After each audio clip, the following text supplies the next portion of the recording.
Hi guys! Tara samahan nyo nga kami dahil nga uuwi ulit kami ni BJ sa kanila sa Bicol. Actually guys, pangatlong beses ko na nga uuwi sa kanila at ngayon nga uuwi kami dahil nga bibinyagan ng kanyang pamangkin at piyesta nga doon. At syempre as usual, grabe, napakahaba ng biyahe namin, more than 8 hours, nakakaloka. Pero sa awa naman ng Diyos ay naratingan namin ng ligtas ang Bicol at eto nga pagkain na to ang sumalubong sa akin. Grabe, napakasarap ng laing na yan na luto ng mama ni BJ at syempre meron din yan sinantulan. At dahil nga gabi na nga kami nakarating at sobrang pagod na nga kami niyan, kaya hindi na ako nakapag-video at magpahinga na nga kami at natulog. Hi guys, so this is my day 1 dito nga sa Bicol ulit at sobrang di na ako nakapag-video kagabi dahil sobrang pagod nga kami at anaantok pa rin ako. Pero ang sarap paggabi kasi pagdating ko ang ulam namin laing yung paborito ko. So ngayon nga mag-almusal nga ako. Itong pansit bato ang almusal ko. Sarap siya guys. Ang haba ng biyahe namin. More than 9 hours. Nakakaloka. Ang iingay pa ng mga tao. Ang aga ko nagising. Ang iingay. So, kapansin nyo, ayan, may mga upuan na may mga lamesa na. So, nagpe-prepare na sila. Para bukas kasi may piyesta dito. Then, yung pamangkin ni BJ, bibinyagan na din. So, isasabay na yun. Ang aga ng binyag dito, nakakaloka. Alas 7 ng umaga, tama ba yun? Ay, thank you. Binigyan ako ni BJ ng maruya. Pati coffee, please. Coffee. So, yun nga ang aga ng binyag dito. Alas 7 ng umaga, ewan ko ba. Sarado pa ang mga tindahan ng mga sari-sari store dyan sa Maynila. Dito nagbibinyagan na. Mga ka-extra. So, plano namin. Bukas, kasi piyesta. So, binyagan muna. Tapos gabi, papunta kami sa parang baylihan. Parang diskuhan. Punta ulit kami doon. Tapos, kinabukasan after fiesta, doon na kami mag-swimming. Doon kami ulit sa Malatap daw. So excited. Alam nyo ba guys dito? Hindi ko alam ba't nagtataka ako. Tuwing umaga dito, laging sumasakit yung tiyan ko. Para ako nalalabigan. Lagi-lagi yan, nakaka-stress. Hindi ko alam, parang malamig siguro yung side nila. Or hindi ako, hindi ako sanay. Kaya nga nagdadala ako ng kasi baka din sa tubig, kaya nagdadala ako ng Procari ko. Bigyan nasan yung kape ko, oo. At maya-maya nga guys, dumating na nga yung isang buong baboy na binili namin. Actually guys, buhay nga lang binili yan. Kaso nga lang, hindi kami marunong magkatay at matrabaho nga yun, kaya pinakatay na lang namin sa iba. So nag-almusal ako habang mga karne, di ba? Lagay ako. At ayan nga guys, habang nag-aalmusal nga ako, ayan nga si mama at ang kapatid ni BJ na si JR na naghihiwa ng mga karne. At guys, take note, ito ay lulutuin ng 4 hanggang 5 putahe at ang mama ni BJ ang magluluto ng lahat ng guys, iyon. Tignan nyo guys, ngayon ako nakakita ng utak ng baboy. Ganyan na pala kalit yung utak ng baboy, di ba? Ang cute. So yun nga guys, ang ganda nga ng panahon dito. So, okay naman. Unlike nung last year nagpunta kami, umuulan talaga. Ngayon, maganda yung panahon. Hindi mainit, hindi rin makulimlim, tapos medyo maliwanag pa, di ba? So, ayan. Kasama nga ako dun sa asawa ng kapatid ni BJ. Wala lang, gusto ko lang magala-gala dun sa sentro. Yung bayan kung tawagin nila. Hi, welcome to Bicol! At bilang naboboring nga ako sa bahay nila BJ, ito nga nagpasama nga ako sa asawa ng kapatid ni BJ na si John Paul para nga mag-food trip sa kanto. Ayan, dumaan nga muna kami guys dito ng drugstore dahil kailangan ng gamot ng mama ni BJ. Bumili muna kami guys. So guys, ayan yung kanilang bayan. Ayan, yung bayan nila. Ito yung pinakasikat na Frank's Burger. Kung merong Angel's Burger sa Manila, may Frank's Burger dito ng bayan. Guys, tignan nyo nakita. May labubo. Ang cute. May labubo. Ang cute. Pag-ganto kaliit, guys. Tignan nyo. 85. Pagkano to? May kasama siya, pero 85 pesos liit, guys. Mahal pa ngayon talaga. Gusto ko talaga kwek-kwek. Naghanap ako ng kwek-kwek dito sa Bicol, guys. Kasi paborito ko yung kwek-kwek. Guys, ayan. Nakakita kami ng kwek-kwek. Tara. Yan. Ito, nakakita ka ng kwek-kwek. Hey. Sarap. Okay guys, magkano pa kwek-kwek mo te? 20 pesos, parehas lang sa Maynila. Tignan natin kung masarap yung lasa. Up. Alam nyo ba guys, okay naman yung kwek-kwek niya nating special, pero dun sa parang sauce, para siyang lasang uling, parang niluto sa kahoy, pero okay diba, naman. Nagpunta ka ng Bicol para magbutot ng ganito, ewan ko ba? Isaw na kulay orange, tignan natin. Nagkakabilangan na kami, 99. Isang cake lang na para 100. Oh, ba? Ano? At pagkatapos nga nung guys, ay agad na nga kaming umuwi. At sa pag-uwi ko nga, ay nakita ko nga si BJ na naglalakad nga malapit dun sa dati nilang Guys, bahay na sinira nga ng pinuntahan niya yung dati nilang bahay. Ayun yung dati nilang bahay na sinira ng bagyo. Oh. Ito yung bahay nila dati. Tingnan niyo naman. Siguro nag-aano siya ng kanyang mga alaala sa bahay na ito. Ayan. Yan ang bahay nila dati. Pero soon, tatayo ito ng bahay. Ayan. Nabalikan niya ang alaala ng nakaraan. Saan natulog banda? Diyan ka natutulog. Saan ang kubeta nyo? Dito sa taas. So ayan guys, yung buong bahay nila ito. Sira na ito. 3 years yata nakaraan. Basta 3 taon na nakalipas. Sinira to ng bagyo. Kaya lumipas siya ng lugar at iniwan niya ako. Ewan ko ba? Napalis niya ako. Ewan ko ba? Ngayon may nakita akong suwa. Wow, ang sarap. Ang daming suwa. Ayun. Ang daming suwa. God, makikita niyo ang daming. Sarap ang suwa na yun. Hi guys! Today pupunta nga kami dun sa Sapa at bilang gusto ko nga talagang maligo. At ayan, nagpasama nga ako sa kapatid ni Bridget. Maliligo kami sa Sapa. Pero sa Miyerkules, pupunta kami dun sa falls. So ngayon, parang gusto ko lang talagang maligo sa Sapa. So medyo madulas yung daan kasi umuulan dito at maputik. Kaya kailangan magdahan-dahan.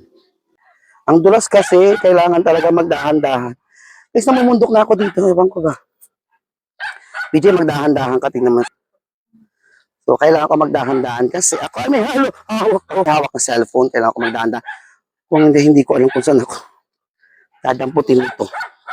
Grabe guys, eto na, dahan-dahan lang kami. Ay, bakit ganun, oo.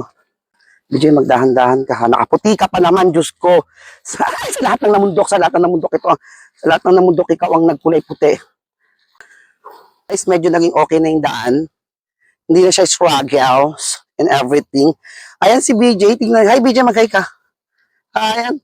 At Ranran, hello. Ayan si Ranran. Diyos ko, kasi dapat talaga dalawa lang kaming Ranran ang pupunta doon sa ilog. Bilang gusto ko talaga maligo kahit ilang oras lang. Papansin tong isang to, sumama-sama. BJ, dahan-dahan ka dyan. Oh, diba? Ang bigat mo kasi, hindi ka kinain ng sanga. Ano ba? Sabi mo malapit na. Malapit na mag-init ulo ko.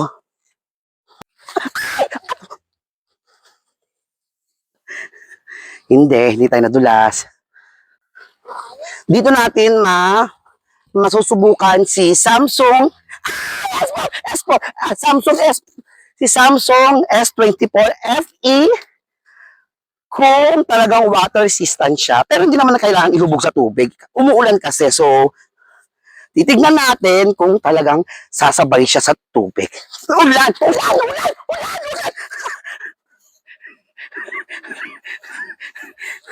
Guys, BJ, nadulas na ako guys. Nadulas na ako. Nadulas na ako guys. Pero hindi naman bonggang dulas. May tsura ko. Ang dumi-dumi ko na.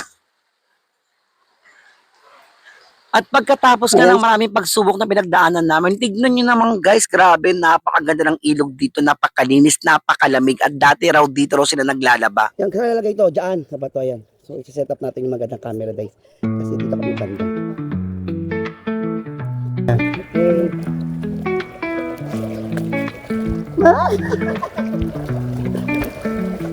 Ang sarap!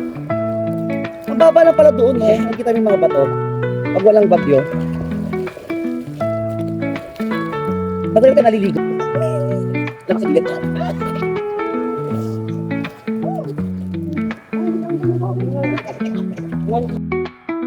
Hi kayo, hi! Kita yan, hi! Kita yung dalawang magkapatid, oh. Ran, mag-hi ka, Ran. Ayan guys, so maya-maya uwi na nga kami. So para mga 1 oras lang talaga kami dito. At umuulan na nga kasi talaga. Hi guys, at dahil nga malakas na ang ulan, tayo ay uuwi na pero kailangan kong tumawid dito. Para lalakas ang alon.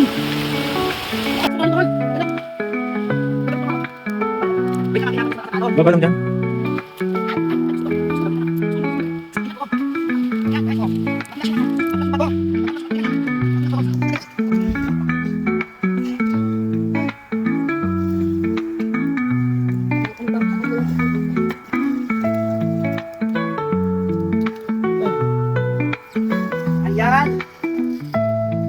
Okay na po at nakanan. Thank you so much po. Okay na! So ayan guys, pauwi na nga kami at ayan wala akong mic ngayon dahil nga tinago ko dahil baka mabasa. Pero malinaw naman din to. Ay, ang sarap dun guys. Tapos ngayon uuwi na kami, sis malapit lang naman to, maglalakad na lang kami. Tapos baka kumain kami somewhere lang.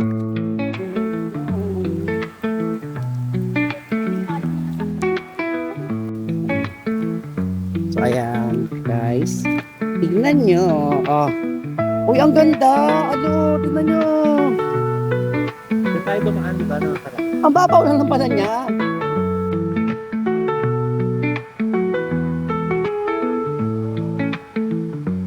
Guys, dyan kami maliligo sa susunod, yan sa Malatap. Hello guys, so meron silang nakuha sa kanilang tawag dito. Kakao, ito yung ginagawang chocolate. Kakao daw. Tawag dito.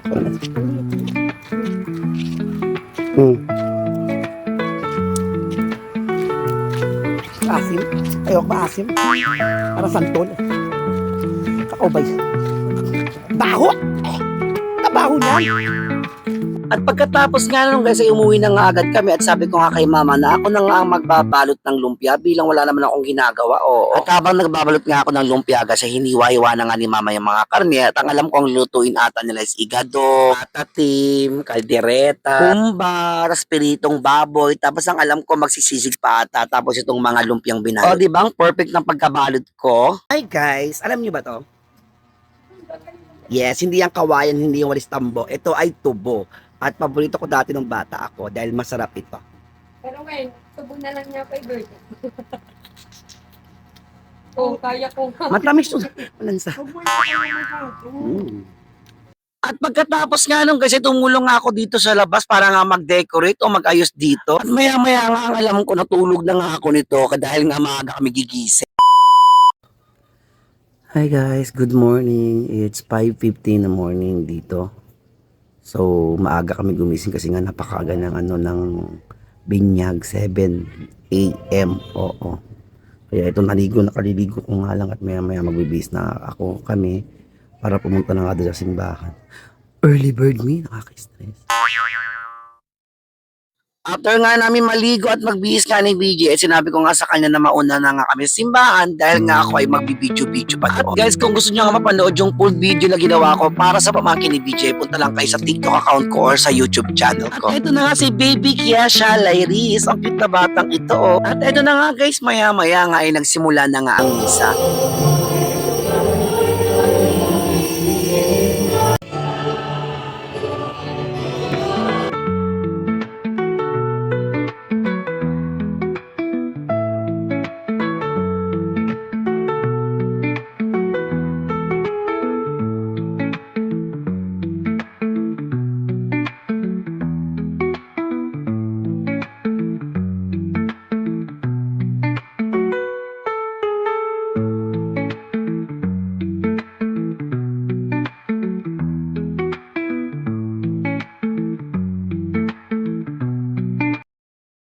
At pagkatapos nga ng misa guys, eto na nga, tumuwi na nga kami para nga kumain na at mag-inom syempre.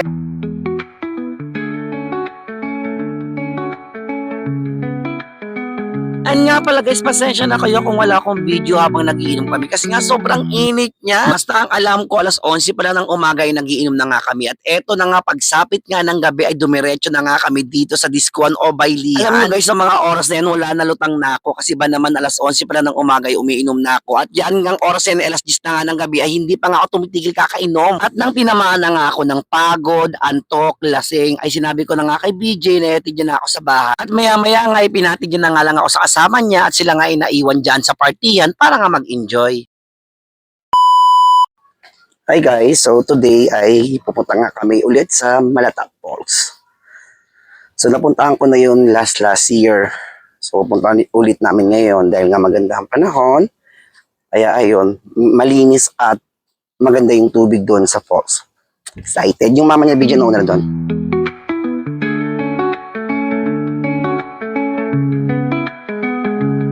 So ito na nga guys, ito yung mga binili ko. So bumili din ako ng itlog na maalat kanina, di ba? So papasok na tayo papunta doon sa loob ng falls. Tignan niyo yung tulay guys. Diba? Tapos sa ilalim niyan yung ano, ilog. Pwede po magugas dito? Wow, tignan niyo ito. Hinahayaan lang nila. Siguro ito ay galing sa ilog. Hugas ako ng paa, guys. Diba? Oo. Oh my God! Tingnan yung pools kung gano'ng kaganda, oh. O, diba? Nakikita nyo? Puntahan natin.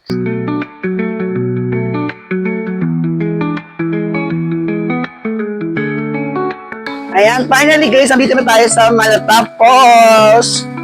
So, nung nakaraang taon pa, pupunta ako dito, mataas ang tubig kasi may bagyo. So, ito yung pinaka-normal niya siguro talaga. Mababa lang talaga siya. Kataon kasi dati hanggang dyan, may tubig yan. Punong-puno talaga, sorry. Punong-puno siya, pero ngayon tignan nyo guys, saktuhan lang ang ganda. Bakit ganyan kaganda? Oo. Di ba ang ganda?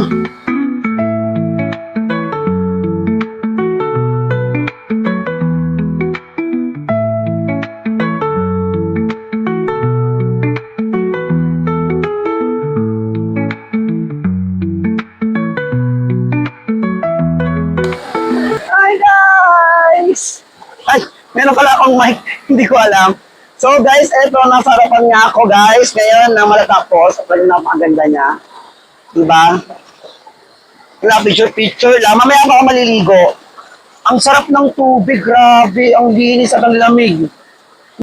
So yan nga guys, tapos na ako mag-emote-emote doon. So kakain muna ako ngayon dahil gutom na gutom ako at pawis na pawis na nga ako. Para after kumain, maliligo na ako. Kain muna tayo guys. Oo. Tayo ay nagutom na. Oo.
Eto na nga guys, pauwi na nga kami galing nga doon sa Malatapos. At syempre bukas ng hapon ay kami uuwi na nga.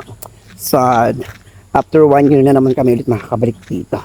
Grabe pagod ako pero nag-enjoy ako.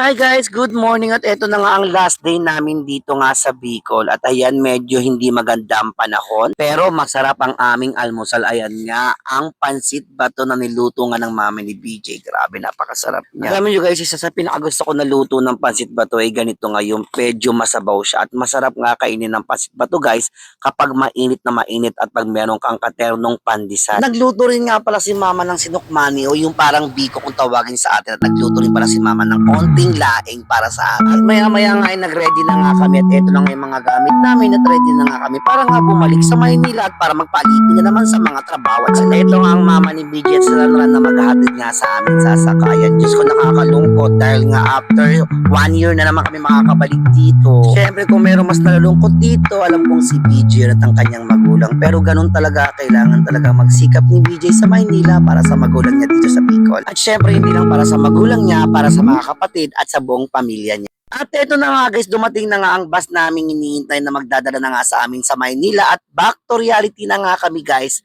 At guys, maraming salamat sa inyong panonood. Yun lang naman guys. Bye-bye!